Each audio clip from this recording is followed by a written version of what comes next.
नमस्कृत्य नरं चैव नरोत्तमं देवीं सरस्वतीं व्यासं ततो जयमुदीरयेत्।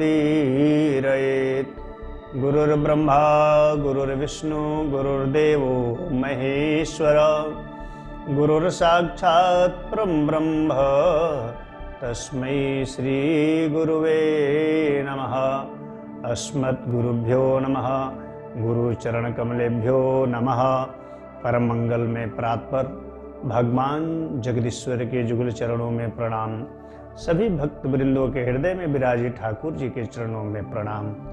आइए हम सब श्रवण करेंगे चतुर्थी व्रत कथा एवं विधि। उसकी विधि क्या है, कथा क्या है और हम सब चतुर्थी व्रत कब मनाएंगे, इसके विस्तार से हम सब श्रवण करेंगे। तो इस बार माघ की कृष्ण चतुर्थी संकट नाशन गणेश चतुर्थी के नाम से हम सब जानते हैं। ये विख्यात है, प्रचलित है हम सब के बीच। तो ये संकट नाशन गणेश चतुर्थी इस बार हम लोग मनाएंगे 21 जनवरी 2022 को। 21 जनवरी 2022 को चतुर्थी तिथि प्रारंभ हो रही है 8:51 से और 22 जनवरी 2022 को 9:14 तक ये तिथि रहेगी। तो हम लोग जो गणेश चतुर्थी व्रत करेंगे ये 21 जनवरी को हम लोग इस व्रत को करेंगे।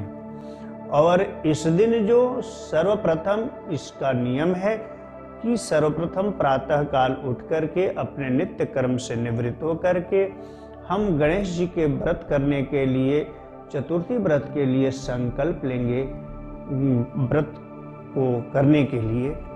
और संकल्प लेने के बाद व्रत को हम लोग धारण करेंगे और तत्पश्चात दिन में ये 2:28 तक ये सौभाग्य योग है। उसके बाद शोभन योग प्रारंभ हो रहा है और दिन में 12:11 से लेकर के 12:54 दिन में ये अभिजित मुहूर्त, विशेष ये मुहूर्त है जिसका नाम है अभिजित मुहूर्त। इसके अंतर्गत कोई भी पूजन पाठ मांगलिक कार्यक्रम करते हैं तो वो तुरंत सिद्ध होता और उसके विशेष महत्व, उसके विशेष फल प्राप्त होते हैं। तो इस बार की ये व्रत की विशेषता यह है कि शोभन योग भी है, सौभाग्य योग भी है और अभिजित मुहूर्त भी है।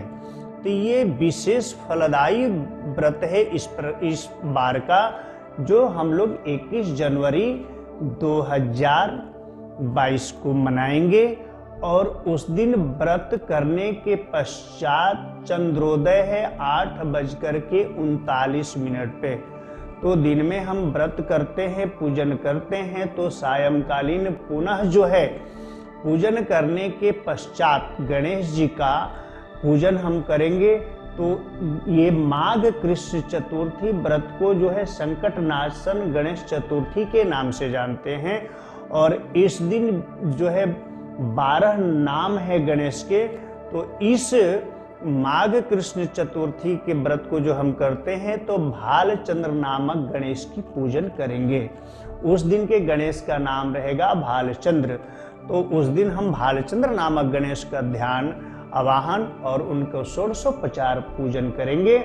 और इनकी विशेष पूजा में तिल का लड्डू, तिल का मोदक जो है चढ़ाने की विशेषता है। तो इसमें षोडशोपचार पूजन करने के पश्चात हम उनको जो है लड्डू तिल का अर्पित करेंगे।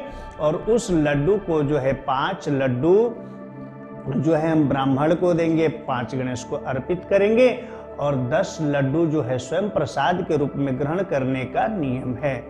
तो षोडशोपचार पूजन करने के पश्चात ब्राह्मण को जो है पूजन करो और दक्षिणा युक्त प्रसाद को जो है ब्राह्मण को दे करके और विधि पूर्वक इस व्रत को करना है। और गणेश, भालचंद्र नामक गणेश की पूजन करनी है।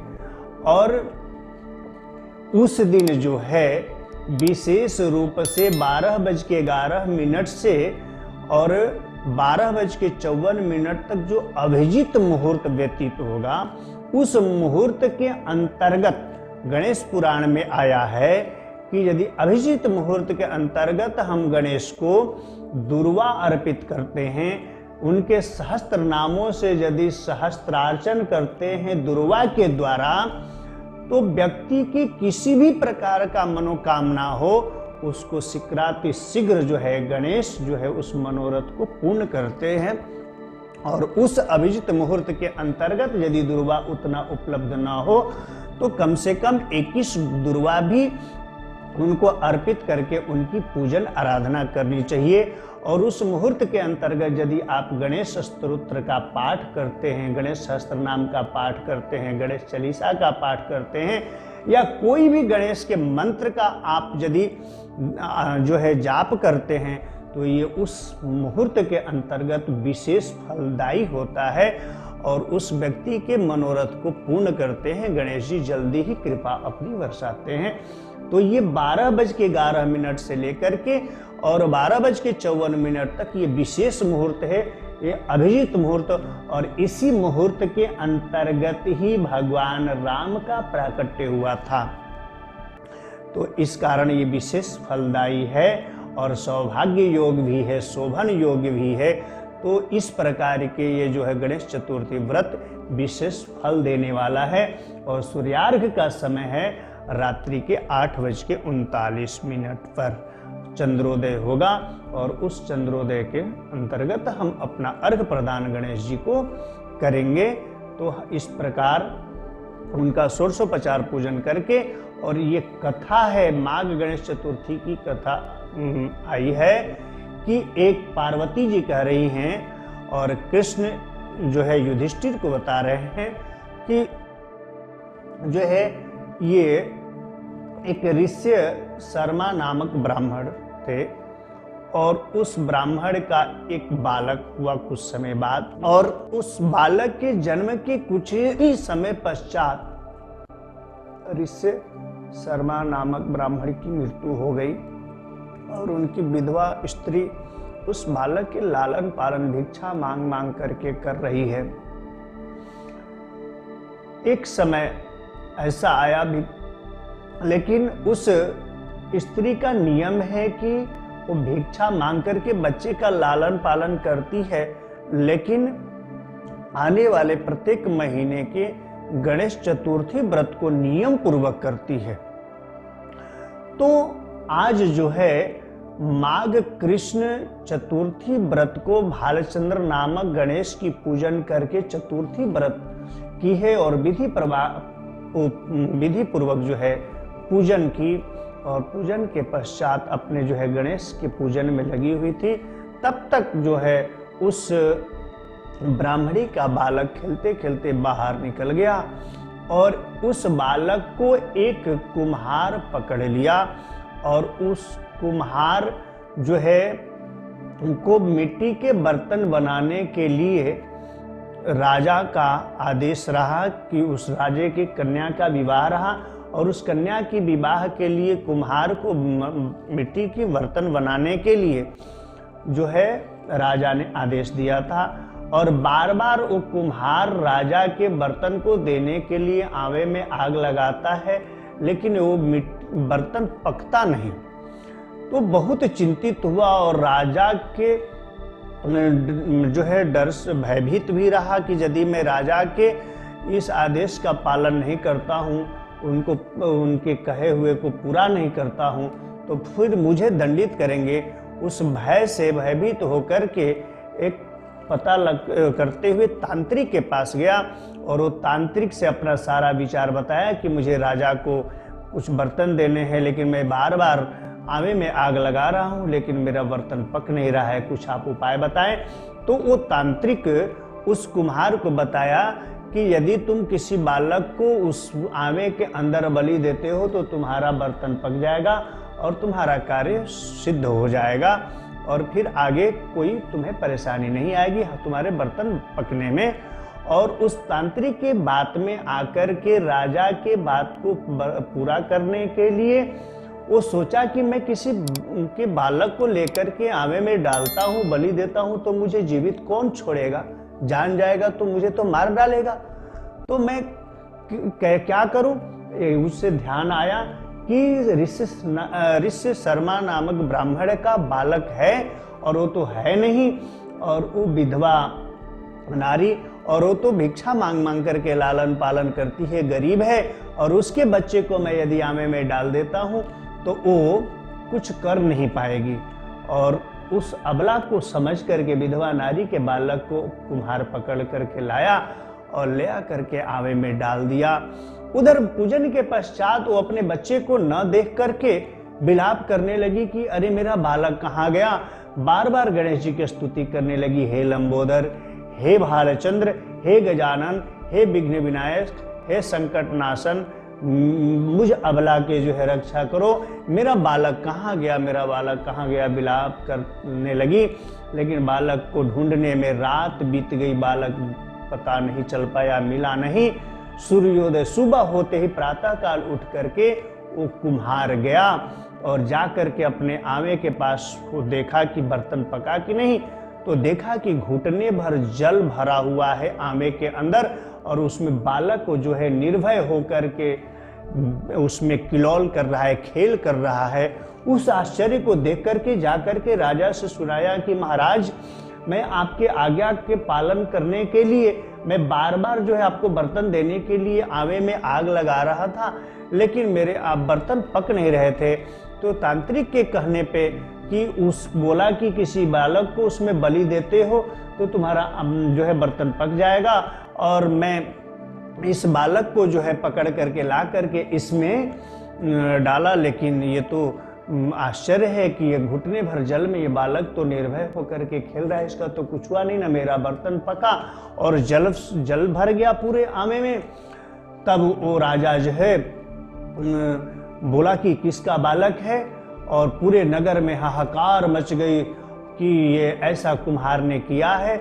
और तब तक ये खबर चली गई वहाँ तक, और वो विलाप कर ही रही थी ब्राह्मणी, वो विधवा माँ, और विलाप करते करते हुए और वहाँ आ पहुँची।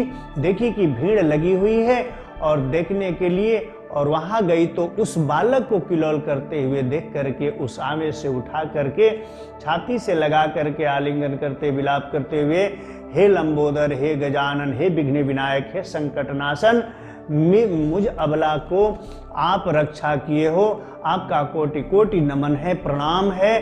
बार बार जो है स्तुति करने लगी, विलाप करने लगी और आलिंगन करके अपने बालक को लेकर के आने लगी। तो राजा ने पूछा कि हे ब्राह्मणी, ये आपका बालक ये किस कारण इस आग में जो है आग भी नहीं लगी और इसमें पानी भर गया और निर्भय होकर के खेलता रहा, तो क्या करती है? तो बोली कि मैं तो एक विधवा हूँ और मैं तो भिक्षा मांग करके अपने बालक का लालन पालन करती हूँ, लेकिन महाराज मैं जो है गणेश चतुर्थी व्रत को नियम पूर्वक करती हूँ और उस गणेश की कृपा से जो है ये मेरा बालक इस तरह से रहा, उन्हीं की ही कृपा हो सकती है, और तो मेरे अंदर और कुछ नहीं। मैं तो उन्हीं के जो है आराधना में जो है प्रति महीना आने वाले व्रत को मैं नियम पूर्वक करती हूँ और उन्हीं का ये कृपा प्रसाद है जो कि मेरा बालक आज निर्भय होकर के ये अग्नि बुझ गई और ये जल भर करके और ये जल के अंदर निर्भय होकर के क्रीड़ा करा। ये सब गणेश की कृपा है। और उस गणेश की अपनी जो पूजा जिस प्रकार करती है और विधि और नियम को जो है भली भांति वो राजा से सुनाई, और राजा ने उस अबला से सुन करके उस नियम और व्रत के विधि को और पूरे नगरवासी को बोला, इस नगर में रहने वाला प्रत्येक प्राणी जो है संकट नाशन गणेश चतुर्थी व्रत को नियम पूर्वक करेगा। और राजा ने नियम लगा दिया और वो संकट नाशन गणेश चतुर्थी के व्रत के प्रभाव से पूरे नगरवासी धन धान्य पुत्र पौत्र आदि जिसकी जो कामना रही सब कुछ जो है वो गणेश जी की कृपा से सारे नगरवासी हर तरह से परिपूर्ण और सुखी हो गए। और इस प्रकार से जो ये माघ कृष्ण चतुर्थी को भालचंद्र नामक गणेश की पूजन करके संकट नाशन चतुर्थी व्रत को करता है जो प्राणी, तो उसके जीवन के प्रत्येक संकट को हरण करके विघ्न नाशक संकट हरण गणेश और भालचंद्र नामक गणेश उसके सारी जीवन की विघ्न बाधाओं को दूर करके पुत्र पौत्र आदि धन धान्य से परिपूर्ण करते हैं, जिसकी जो कामना हो, और उस कामना से गणेश को अर्चन करेगा, पूजन करेगा, वंदन करेगा, उसके प्रत्येक मनोरथ को प्रभु गणेश जो है सिद्ध करेंगे। और इस प्रकार तो मैंने बताया ही कि इस बार के जो है 21 जनवरी 2022 को जो है संकट नाशन गणेश चतुर्थी जो व्रत है उसकी विशेष महत्व यह है कि 12:11 दिन से लेकर के 12:54 के अंतर्गत कोई भी पूजन विशेष रूप से उनका करता है और विशेष कामना से जो कामना से करता है, गणेश को दुर्वा चढ़ाता है, तो दुर्वा चढ़ाने की, और दुर्वा तो मैंने बताया ही कि जैसे अमृत का नाश नहीं हो सकता, अमृत का एक बूंद भी यदि व्यक्ति ग्रहण कर लिया तो पापी भी जो है स्वर्ग के अधिकारी बन जाता, उसी प्रकार से दुर्वा का प्राकट्य अमृत से ही हुआ है। जहां जहां अमृत रखा गया, जहां जहां कुंभ लगता, वहां वहां पे वो घड़े के नीचे से वो अमृत से दुर्वा आसन के रूप में जो है दुर्वा का प्राकट्य हुआ। दुर्वा का कभी नाश नहीं हो सकता और दुर्वा को अमृत कहा गया है।